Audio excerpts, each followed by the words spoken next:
Aquí comienza Hijos de Punta con Raúl Coe. Bienvenidos.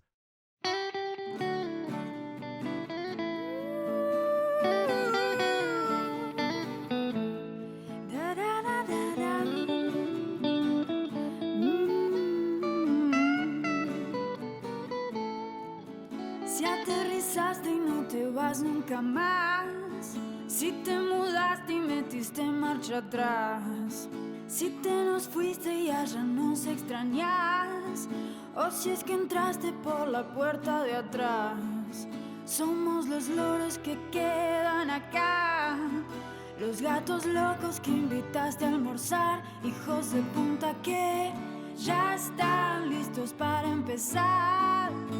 Prendete, ponete a escuchar, que todo lo que pase allá te lo contamos como lo vemos de acá. Hijos de punta que, hijos de punta que, hijos de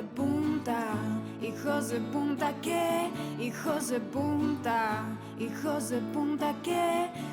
de punta.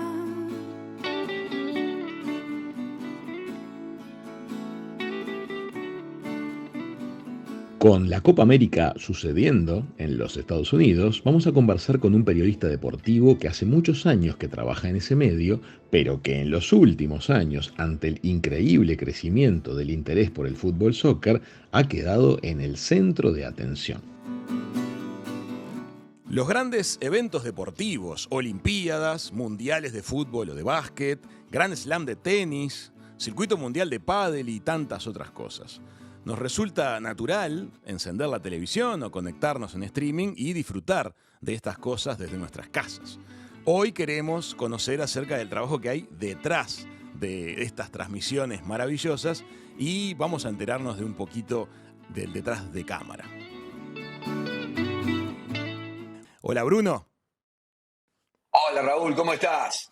Bruno es Bruno Vain, él es periodista, conductor argentino, está radicado hace muchos años en los Estados Unidos, actualmente trabaja para Apple TV, pero ha pasado por Univision, Telemundo, ESPN, Fox Sports, Gol TV, seguramente la voz de Bruno la tienen ustedes de muchísimos eventos que nos han convocado a lo largo de los años. Bruno, gracias por este ratito en Hijos de Punta. Un gusto charlar y bueno, ojalá, sé que se ocupan mucho de las vocaciones de chicos y no tan chicos, esto le pueda disparar algo a alguien. ¿Dónde te encontramos? Estoy en Miami en este momento, donde vivo desde el año 2000, con alguna breve interrupción, un año que viví en Los Ángeles. Empezó a darse el desarrollo también del concepto del deporte como entretenimiento. Seguro, mirá, Raúl, a mí siempre fue lo que me gustó, lo que yo llamo el sportainment y que tiene en Latinoamérica, creo que más años que acá, por lo menos en español, donde por ahí al deportista se le brindaba un respeto, si querés, más reverencial. Nosotros siempre fuimos más irreverentes, no solo en el deporte, sino, qué sé yo soy de la época de caiga quien caiga y ese tipo acá el hispano, cuando yo vine, que llegaba a algún lado, era mirado como alabado, entonces por ahí esa cosa no daba, no se entendía si quería ser masivo, por ahí era algo muy de culto, ¿no? Y bueno, fue así que a mí siempre me gustó ese tipo de programas de mezclar el deporte con el entretenimiento y que venga un cantante y preguntarle sobre el fútbol, que haya humor. No te digo que lo hice en el grueso de mi carrera, quizás la magia de la NBA sí tenía un pequeño costado así, pero muchos de mis años fueron de traje y corbata, hola, ¿qué tal? Vamos a ver los goles. Traté de mecharlo en las ocasiones y en los canales en los que tuve la oportunidad, y todavía lo hago. Y además ahora, como ya todos saben, el mundo cambió y ya muchos de los contenidos no vienen de las cadenas, sino es uno mismo el que los hace y los busca y los produce y bueno, esto que estamos haciendo.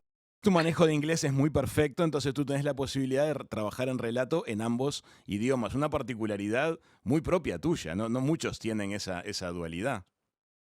O sea que eso es muy interesante porque yo en Argentina, en los últimos años antes de venirme, uno de los últimos proyectos que hice era relatar el clásico de la fecha en inglés. Ajá. Y se relataba naturalmente desde las propias canchas, pero a veces no había suficientes credenciales o la credencial la estaba ocupando alguien. Entonces me ha pasado de relatar Boca River desde una platea, con el sonidista en la platea de al lado, con su consola, y que pase el vendedor acá, lado, lado, lado, y se escucha en todo Estados Unidos ese grito.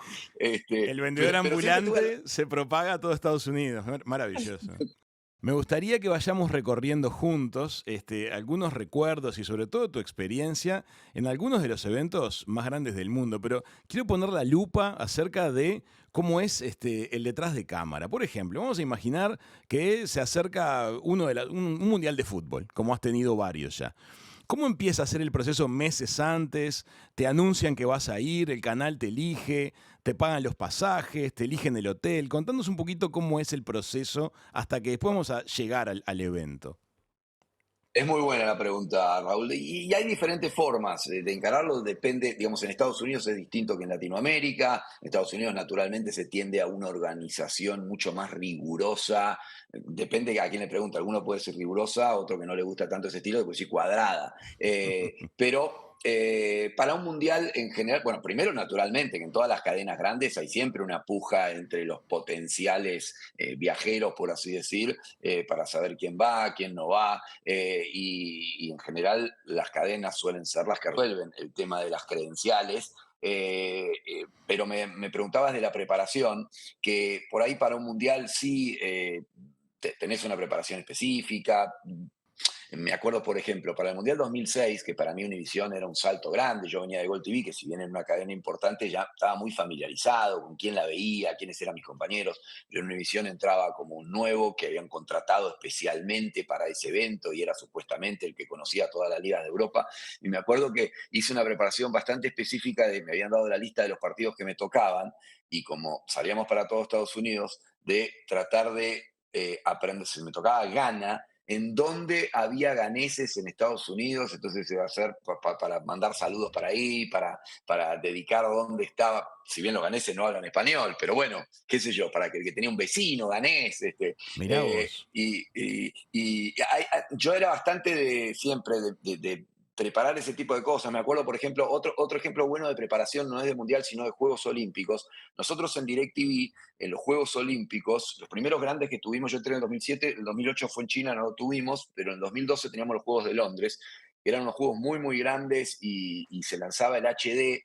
DirecTV hizo una apuesta muy fuerte con los llamados canales mix, que además de tener, eran 6 canales en total. Suponete que había un canal que tenía atletismo y tenis, otro que, no sé, fútbol y equitación, Ujú. pero había 2 que iban a ser los canales mix, en donde cada vez que aparecía un latinoamericano, porque esto era para toda Latinoamérica, compitiendo por una medalla o una cosa importante, se iba a ese deporte. Teníamos en producción una matriz con 45 eventos pasando a la vez, y entonces tenía que estar muy preparado porque salía del colombiano, el venezolano en esgrima, el argentino en yachting, y me acuerdo, y eran deportes, obviamente que uno no manejaba con fluidez y con un conocimiento acabado, y tampoco YouTube era lo que soy, que pones 2 minutos de yachting y Entiendo. te va a aparecer una competencia. Entonces fue una enorme preparación de 2 meses leyendo libros y no solo de datos, porque a mí no era tanto, yo no quería dar el dato frío y demás, sino que quería tratar de llevarle al televidente cómo era la dinámica, qué había que hacer para ganar. A Y veces eso hay que no lo explicar saca. reglamento, a veces hay que explicar alguna Total, característica de juego, dónde están las total, dificultades, eso es un buen total, aporte. Bruno, total, y total. Yo contame, buscaba ese decías lado. 45 cámaras, claro. ¿Cómo es la infraestructura con la que ustedes cuentan por una transmisión de esta escala? ¿Hay como un centro del canal en el evento o utilizan el centro de prensa general? Contanos un poquito eso. Bueno, tanto en un mundial como en un juego olímpico es la misma lógica. Hay lo que se llama un IBC, International Broadcast Center, que es un enorme centro de transmisión, y no solo de transmisión, es también, si se quiere, un centro social, porque las cadenas contratan siempre a muchas estrellas, exjugadores y demás.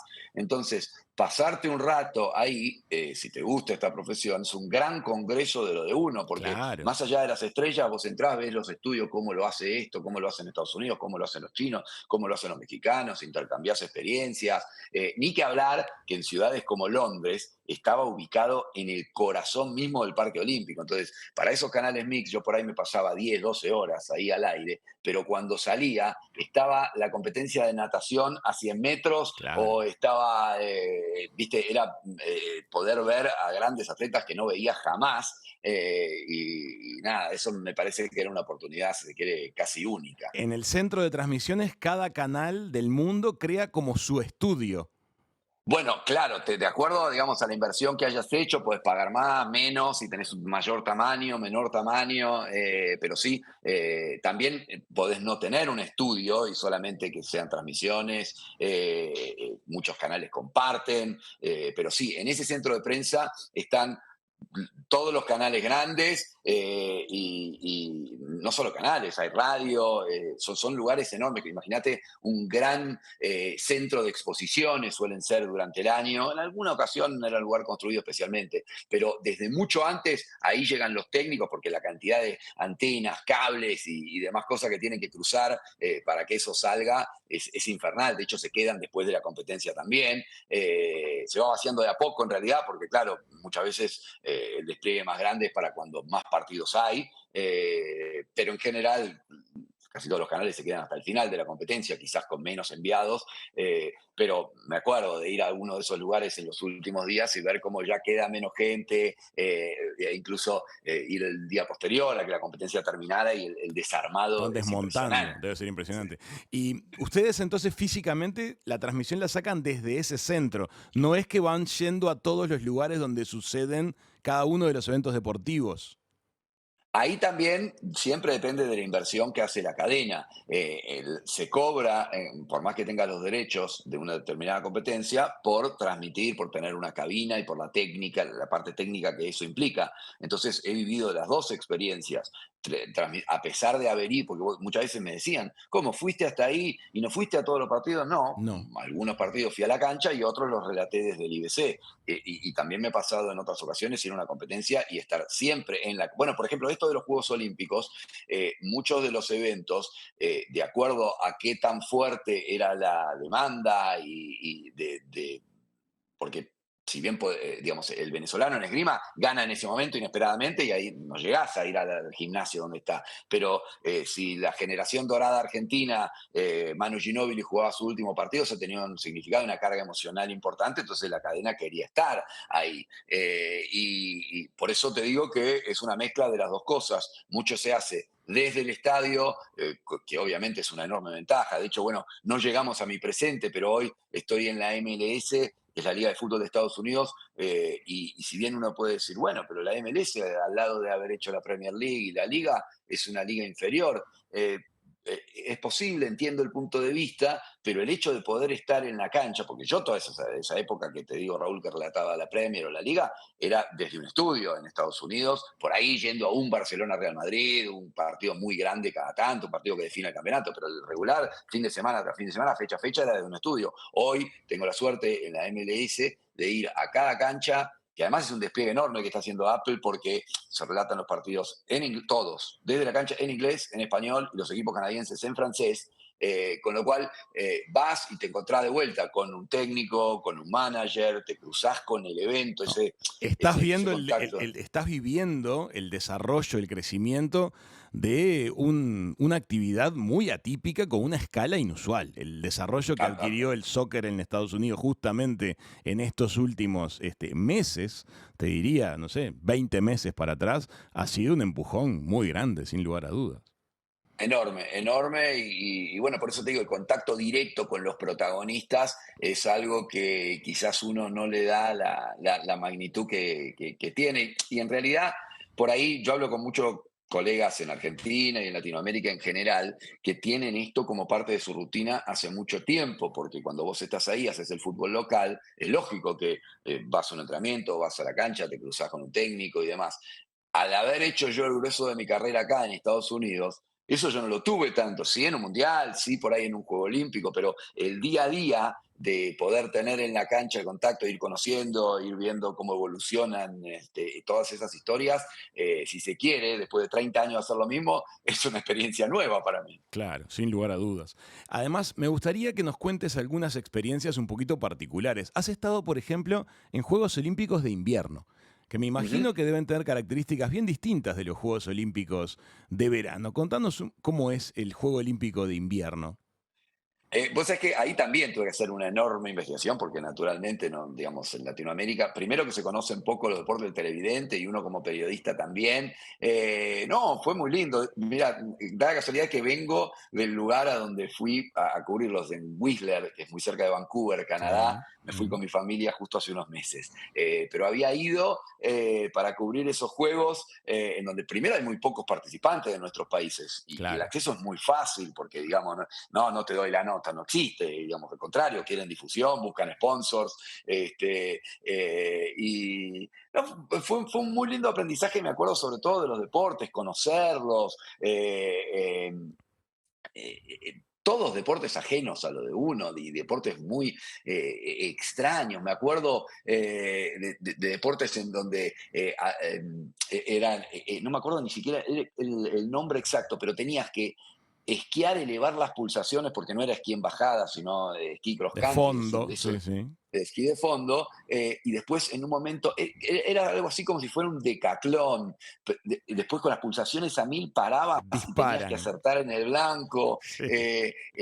y no, tenía un montón de historias interesantes. Y bueno, después el lugar es hermoso, Whistler es un lugar fantástico, que lo tenían organizado de punta en blanco. Me acuerdo la pasión del hockey sobre hielo, que si se quiere el deporte más parecido a los que uno venía haciendo, al fútbol, al básquet, al deporte de equipo, gente gritando en un estadio o en una arena. Y sí, además en Canadá se vive con mucha intensidad porque es un deporte grande. También has tenido oportunidad de estar en Super Bowls. Contanos la Sí. experiencia del Super Bowl. Mira, en la experiencia del Super Bowl me acuerdo uno en Dallas en que DirecTV en español tenía no el partido en sí, sino como un partido de las estrellas paralelo que se hacía con actores, con protagonistas de series y demás. Entonces fuimos básicamente para ese partido que era auspiciado por DirecTV y que en inglés tenía un despliegue grande. En Latinoamérica las figuras no eran tan conocidas, eran más bien de consumo doméstico, consumo de Estados Unidos la mayoría, pero lo que me acuerdo era lo desbordada que estaba la ciudad, el no poder, en un país como Estados Unidos, que prevé todo, los hoteles no daban abasto, no había habitaciones a pesar de que tuvieras la reserva, la gente escandalizada y como si fuera, viste, muchas veces, lamentablemente, como nos pasa a nosotros en este tipo de eventos, a veces donde se desbordan todas las previsiones, hacía un frío tremendo, nieve por todos lados, y me acuerdo de eso, que me llame la atención el desborde para un evento que se saben años y años antes que los Super Bowls se van a celebrar en una determinada ciudad, pero ese en particular fue un caos. Mirá vos, parece curioso imaginar en el mundo sajón un evento con tanta organización y que veas un desborde, ¿no? Bueno, yo mismo, espera, yo mismo, la habitación que tenían no la tuvieron, me acuerdo, no sabían qué decirme. Terminé como en uno de esos salones, viste, que esos salones de conferencias, qué sé yo, Sí. me pusieron ahí una especie de catre, A pues, descansar, pues no había tampoco en los otros hoteles. claro. ¿Y los All-Star Game de básquet, qué tal son? Eh, Mira, ahí sí que tengo muchísima experiencia, porque no sé a cuántos habré ido, no sé, 12, 15, tanto yendo desde Latinoamérica, con una cámara sola o con una cámara y un productor, donde la verdad que recogí de las mejores experiencias de mi vida, porque hablábamos fuera de micrófono, era venir y traerle dulce de leche para que prueben a los jugadores y darle mate. Digamos, en el All-Star Game, la NBA lo que hace lo hacía ya desde hace 20 años, se muestra al mundo, la competencia se para durante un fin de semana y se juega un partido de los mejores del este contra los mejores del oeste, que es un domingo, pero los días previos, el viernes y el sábado, los mejores jugadores están obligados a ir a estos salones de conferencia, como te decía, en Dallas, en donde va la prensa de todo el mundo, y te estoy hablando de una época que estaba Michael Jordan, que estaba Magic Johnson, y bueno, tienen que dar entrevistas para la prensa de todos lados, y fue así que, bueno, todos los años iba y preparábamos algo tratando justamente de salir de la caja de puntos y rebotes. Y a este tipo le gustaba tocar el saxo, le llamamos un saxo de juguete, a ver, toca un poco. Algo que después se terminó siendo más común en distintos tipos de programas, pero que en aquel momento no era tan frecuente. Y nada, me dio momentos espectaculares, hablar en italiano con Kobe Bryant, que me cuente de fútbol, de cómo él, que se crió en Italia, iba a ver al Milan, le gustaba el Milan, de Gullit, Van Basten, y hacer jueguito con él, que muestre lo que sabe con la pelota y con otros jugadores. ¿No? Además de que también había un mundo de estrellas y modelos, y que además que la NBA obviamente siempre quiso al día de hoy, ¿no? Que tienen en primera fila siempre a gente que les sirve. Digamos, era el comienzo de los influencers, que no se llamaban así, pero eran influencers. En tu experiencia, el desparpajo latino te ha abierto puertas, ¿no? Te ha permitido romper algunas barreras que a veces en otras regiones del mundo tienden a estar muy presentes. Absolutamente. Yo, digamos, ese ejemplo que yo te puse de caiga quien caiga, yo creo que lo apliqué mucho en mi vida. Por supuesto que es si se quiere, un equilibrio delicado. Tampoco podés acá en Estados Unidos saltarte todas las barreras porque no te va a ir bien. Medio que hay que saber cuándo, cómo, y hoy en día, que por ahí estoy en otro momento de mi carrera, no es la dirección primordial en la que voy. Aunque, ojo, no hago todo al 100%, al filo, al pie de la letra. Pero sí, ese desparpajo latino, sin duda, que me fue muy importante para conseguir muchas cosas. Muchas de estas notas son así. Por ejemplo, hubo una que yo me acuerdo, mandaba mails a la NBA porque le quería mostrar a Shaquille O'Neal que Andy Kuznetsov en algún momento le había hecho una nota a Maradona, y Maradona había visto cuando yo le tiré la pelota a Shaquille O'Neal, y Shaquille O'Neal la pateó, y Diego se sintió súper sorprendido porque Shaquille dijo, Diego Maradona, Diego, y Maradona contaba todo esto en una nota a Andy, y yo tenía el VHS, donde VHS, mirá la Sí, sí, tecnología sí. que te estoy hablando, donde Diego habla de esto y cuenta, y Jack me reconoció, y yo estaba sorprendido que Jack me reconoció. Entonces mandaba mails a la NBA, ¿cuándo le puedo mostrar esto allá? ¿Cómo puedo conseguir que me dejen usar la reproductora del vestuario? Porque la NBA te permitía entrar previo al partido, al vestuario donde estaban los jugadores, y bueno, ahí podías hablar con ellos, pero había una videocasetera que usaban los técnicos para mostrarles Mostrar las jugadas y jugadas, demás. mirá. Y yo quería poder usar mi VHS subtitulado en inglés con Maradona, y no me contestaban, y que sí, idas y vueltas, meses pasaron, y yo le decía a Jack, tengo esto, bueno, dámelo, el cassette. No, no me sirve, yo quiero grabar tu reacción cuando lo veas a Claro. Maradona hablando de vos. Y bueno, un día me cansé, había terminado Phil Jackson de dar la charla, era un entrenador consagrado de la NBA, ganó títulos con Michael Jordan y con Jack mismo en los Lakers. Quedó la videocasetera ahí, saqué Jack, tenés 2 minutos, lo puse y lo grabé, y nada, quedó bueno. Y al día de hoy ahí sigue dando vueltas en internet muchas veces ese video de Jack, que aparte el tipo, como yo muchas veces le había dicho, quiero saber tu reacción, la exageraba, que es un showman, payaso total, miraba a Maradona hablar de él y decía, Te hacía la mímica. ¿Qué tal es el ambiente en la interna de los equipos de alta performance? ¿Uno ve en los vestuarios mucha concentración, preocupación, o es un ambiente más distendido?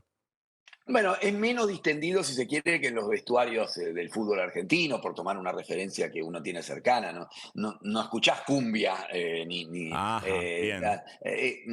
hay más reglas, es más relajado. Hay un tema de que pareciera estar cada uno un poco más en la suya, pero va cambiando de plantel a plantel, ¿no? Claro. No, y aparte, hoy por hoy planteles internacionales en casi todos los equipos de casi todos los deportes. Se mezcla mucho. Absolutamente. Se mezcla mucho. Absolutamente. Y Mismo en la MLS, que uno por ahí la puede, bueno, es una liga que están haciendo, pero te pones a fijar las formaciones y hay muchos equipos que salen a la cancha con 8 no americanos, 9 no americanos, ¿no? claro. Para los deportistas que no dominan el inglés, que hay unos cuantos, ¿cómo es esa cotidianeidad de convivir con técnicos y con compañeros que hablan otro idioma? ¿Cómo se maneja habitualmente? ¿Hay traductores en la vuelta Sí, o lenguaje de hay señas? traductores. No, hay traductores. Y bueno, para la vida cotidiana, por supuesto que hoy en día el deportista se ha convertido en una estrella que en general tiene muchos que le facilitan esa tarea. Pero en el entrenamiento, sí, es verdad, ¿no? Digamos, tu entourage no está tan presente. Hay traductores, porque saben los equipos que la gente llega con dificultades, pero bueno, obviamente les ponen siempre profesores y demás para que esos tiempos de aprendizaje se vayan estrechando, ¿no? Hay mucha colaboración técnica alrededor de un equipo actualmente de la Major League Soccer. Me refiero, por ejemplo, a asesores de imagen, a gente que se ocupa de la comunicación del equipo. ¿Has visto eso en comparación a otras partes del mundo crecer mucho? Porque de afuera Es, pareciera que hay un circo como muy grande. Es impresionante y te diría, no solo en la MLS, hay especialistas de cuestiones, qué sé yo, así como el Liverpool contrató en su momento un técnico de laterales y después eso se fue difundiendo y son cada vez más equipos los que lo utilizan y sacan resultados. En los equipos de la MLS especialistas de pelota parada hay cada vez más y eso si se quiere es en la parte técnica, pero la parte del juego en sí. Pero vos hablabas de comunicación, hay, por ejemplo, especialistas en sueño que han contratado muchas veces los equipos de NBA como asesores, y que esto es interesante, Raúl, hace poco salió una muy buena investigación de especialistas en sueño que pudieron predecir los resultados de partidos de la NBA solamente, sin pensar en el equipo que estaba jugando, ninguno de los dos, sino solamente basados en el itinerario, en el calendario. Es decir, si un equipo venía de la zona oeste, viajaba 8 horas después del partido, jugaba sin un día de descanso, agarraban partidos específicos y ponían, este equipo tiene un 75% de posibilidades de perder, sin fijarse en la tabla de posiciones ni las estrellas. Y el índice de acierto fue altísimo, no me Y acuerdo el número exacto. descubrieron un dato secreto, la importancia del Sí, descanso. te imaginás para los apostadores lo que vale este tipo de datos, ¿no? Bueno, eso es otro tema sobre el que te quería preguntar. Se está desarrollando mucho el tema de las apuestas online alrededor de los deportes. ¿Los deportistas y los equipos técnicos son conscientes de que eso está pasando también? Son conscientes, no solo son conscientes, sino son investigados y lo somos nosotros. Este año yo con la MLS, porque las transmisiones de Apple son parte de la liga, tuvimos muchísima instrucción acerca de qué podemos y qué no podemos hacer, porque estamos violando los estatutos con el tema de las apuestas. Hay muchísimos ojos puestos, digamos, hubo algún escándalo en la NBA hace un tiempo con un árbitro, y en el tenis ni que hablar, porque solamente una persona a la que tenés que tocar, digamos, en los deportes individuales. Así que sí, hay un enorme escrutinio con el tema apuestas porque naturalmente mueve muchísimo dinero. Paralelamente, te cuento que también hay muchísimas compañías de apuestas entrando como auspiciantes a este mundo, Claro. con lo cual cada vez más se ven estadísticas que quizás en el fluir natural del juego uno dice, ¿esto qué me aporta? ¿Para qué está? Por ejemplo, en el fútbol hoy cada vez más se está viendo en ligas internas, en la Premier lo veo, en la MLS también se utiliza, los goles esperados, el expected goals, que quizás para los que venimos de países como los nuestros no nos dice Un mucho dato y es raro, algo que sí. ya, claro, que ya el test del ojo lo ve, bueno, este equipo está jugando mejor, merece ganar, pero los goles son básicamente cuántas veces se convirtió un gol desde esos mismos lugares, desde lo que pateó el jugador o el equipo, basado en dónde estaba cada uno de los otros jugadores al momento del disparo y dónde estaba el arquero. Y son modelos estadísticos que sin duda están motivados por las casas de apuestas. El expected goals es uno, hay otra que se llama probabilidad de ganar, win probability, que va cambiando de acuerdo al resultado y al tiempo que queda, y que para quienes vivimos el fútbol desde chicos por ahí nos puede parecer un dato ocioso, porque el win probability está dado por el resultado. Si iba ganando 1-0 y ahora empataste 1-1 y bueno, te creció. Pero para las casas de apuestas y quizás para quienes no conocen tanto el deporte, es muy importante mostrarlo de esa determinada manera, ¿no? Es cierto, se están observando distintas estadísticas en otros deportes que incorporan elementos que antes no estaban. Lo estamos viendo en el tenis, lo estamos viendo en el pádel. Hay una serie de nuevas estadísticas que tal vez vengan originadas por el mundo de la apuesta deportiva. Que además es enorme en cuanto a cantidad y diversidad de auspiciantes en las transmisiones. Si vos haces una comparativa de hace 10 años, quiénes eran los auspiciantes, no había presencia de casas de apuestas. Y hoy es un predominio Sí, impresionante en muchísimas cadenas, ¿no? sí. ¿Te han pedido en algún momento que desarrolles castellano neutro para tus transmisiones de español o no lo has necesitado? Vos sabés que es una curiosidad lo mío, porque en general la gente que vive en Estados Unidos y se dedica a lo que yo hago, ha tenido más, digamos, búsqueda de castellano. Yo tuve por ahí la posibilidad de trabajar en canales que si bien salen en Estados Unidos, no se dedicaron tanto a, por ejemplo, Gol TV. Cuando yo terminó PCN, que fue en el 2006, que era yo salía para Latinoamérica, empecé a trabajar para el mercado de acá por primera vez. Y lo lógico era, bueno, justamente buscar un castellano neutro, pero bueno, los dueños y los productores más importantes venían de Uruguay. No teníamos tanto fútbol mexicano, que cuando vos salís en Estados Unidos, el fútbol mexicano, el mexicano es casi el 70% de la población hispana de Estados Unidos. Tenía alguna cosita de fútbol mexicano, pero el grueso no era el fútbol mexicano. Después entré en DirecTV, que salía en Latinoamérica, entonces no tenía esa necesidad. Y bueno, poco a poco, en algún momento, alguna cosa puntual que hice, sí sabía que era más para lo que se llama el US Hispanic, que es el Ujú. público hispano de Estados Unidos, y trataba de medianamente neutralizar, pero nunca tuve que, quizás fue un error, no lo sé, quitarme la Y o hablar de platicar en vez de hablar. Hay ciertas cosas que no hago, por supuesto que no hablo como si estuviera en un bodegón de Buenos Aires, pero me tuve que neutralizar bastante poco contestando tu pregunta, ¿no? Bruno, cuando estás en estos eventos de mucha potencia mediática y el estadio está repleto, el volumen real, el volumen con que suenan esos estadios cerrados a veces, es medio ensordecedor, ¿no?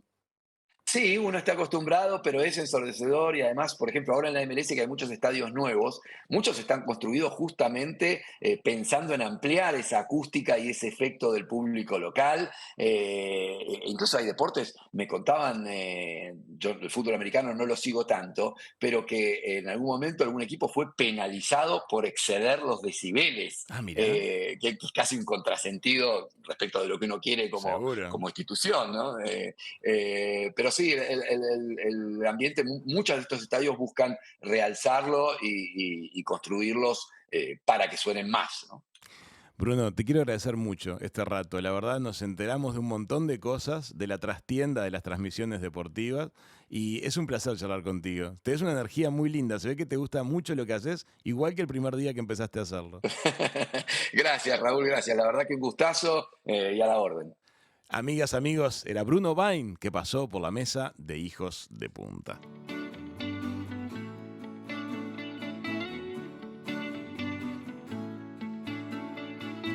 Esto fue Hijos de Punta. Raúl Coe, todos sus invitados y una muy buena charla.